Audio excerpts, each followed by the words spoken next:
नमस्ते, मी Maugham हेल्थकेअरमधून Saurabh sir. आपल्यासोबत आज बाबा आहेत.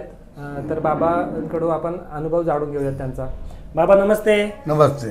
बाबा तुमचं नाव काय? पांडुरंग शिंदे. ओके बाबा, तुम्ही किती दिवस झाले इथे थेरपीला येत? मला आता कमी कमी 27ला महिना होईल.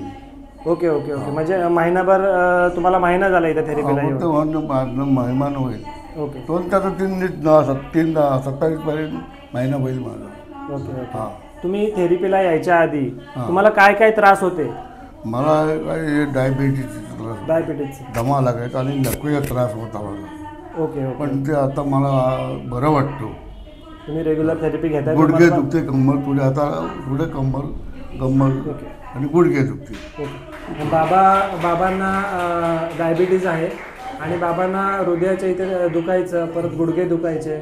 तर आता बाबा रेग्युलर थेरपी घेतल्यामुळे त्यांचं दुखणं हळूहळू कमी होत आहे.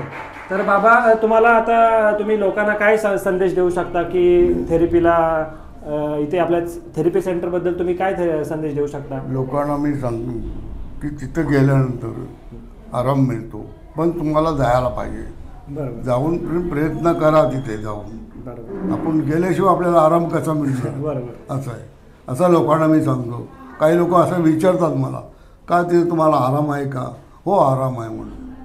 आराम आहे तर आराम आहे, खरं खोटं कशाला सांगायचं? मग आता मी डॉक्टरकडे आपल्या सरकारी रुग्णालय आहे चिंबावमध्ये महिनाभर जायचा, 15 दिवस 8 दिवसांनी. पण आता मी एक महिनाभर झालं तिकडे गेलोच नाही. इथेच येतो मी. इथं आल्यानंतर गोळी वगैरे चालू असायची? हां, गोळ्या. माझ्या डायबिटीजची गोळ्या आहे, शुगरच्या गोळ्या चालू आहेत, लकवेच्या गोळ्या चालू आहेत पाहिजे. तर बाबा दवाखान्यात रोज जायचे आणि बाबांच्या गोळ्याही देखील चालू होत्या. तर बाबांच्या गोळ्या हळूहळू प्रमाणात त्याही बंद होत आहेत आणि बाबा बोलतात की आता हॉस्पिटलला ते जातच नाहीत. तर ही खूप चांगली गोष्ट आहे बाबांसाठी की गोळ्या खायच्या, औषधं खायचे ते आता बंद झालेलं आहे पूर्णपणे. तर बाबा आपलं मॉममेटवर तुम्ही थेरपी घेता, तर आपली मॉममेट कशी आहे? लय भारी. कशी आहे? लय भारी. मॉममेट लय भारी. महाड सेंटर लय भारी.